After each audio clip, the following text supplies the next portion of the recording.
Shabbat shalom. Have you seen the advertisements around town in the last couple of weeks that promise a new you? A new you, they promise, reflecting the energy at this time of the year. Then they provide images of the material goods and services that you need to obtain to get this new you. It's a common yet odd concept. The new you. As if it were possible to step into a new moment and all the things that we don't like about ourselves are suddenly gone. And instead, we're imbued with all of the desirable qualities that we want. A Sufi folk tale. Mullah Nasruddin decided to start a flower garden. He prepared the soil and planted seeds of many beautiful flowers. But when they came up, his garden was filled with not just his chosen flowers, but also overrun with dandelions. He sought out advice from gardeners, but as he tried each and every method, each piece of advice he was given to rid himself of these pesky, tenacious dandelions, he had no success. Finally, he walked all the way to the capital to speak to the royal gardener at the palace. The wise old man suggested a number of remedies to get rid of the dandelions, but Mullah had already tried them all.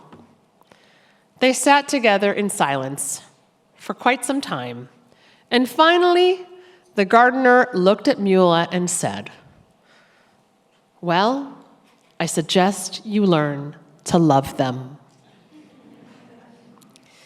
We don't have a clean slate for this new year, but what we have is even better. We have material to work with that provides us with the opportunity for change and renewal.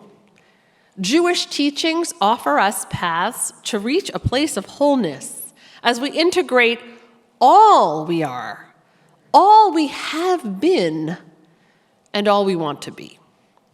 But before we can do this, we need to locate our authentic selves. That's the fresh start. That's the groundwork from which we can fly. A Jewish tale about a man named Zusia is told that when Zusia was getting old, he used to say to his disciples, "After I die and I go to the heavenly courts to be judged, they will not say to me, 'Zusia, why were you not more like Moses?' Instead, they will say to me, 'Zusia, it was fully in your power to have been Zusia. No one under heaven and earth could have stopped you, so why?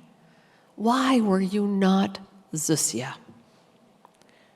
What stops us from being authentically ourselves? What takes us away from being in touch with every part of us, even what's hidden? From fear of being judged, to second-guessing our intentions, to looking at others as models for how to live better. Many things distance us from being in touch with our feelings and motivations.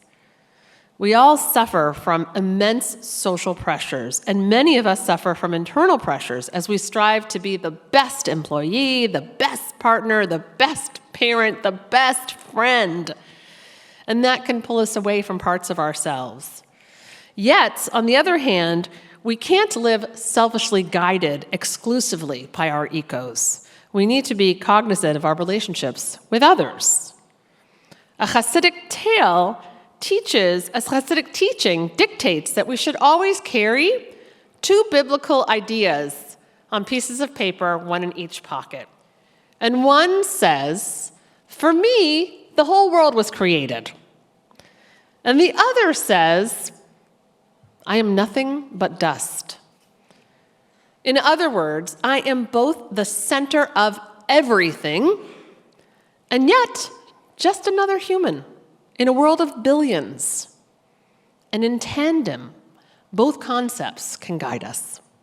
We need to balance our own needs and desires with those of others, Yet in order to do this, we need to be in touch with what our own needs are, with our authentic selves, to know who we are, what we want, so that we can pursue lives of meaning.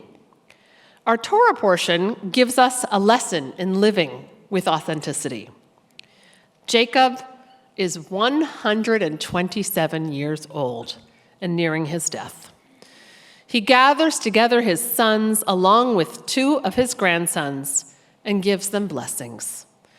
One of his blessings has lasted to this very day. On Shabbat, when we bless our children, it's traditional to repeat this blessing that Jacob gave to his grandsons, Ephraim and Menashe.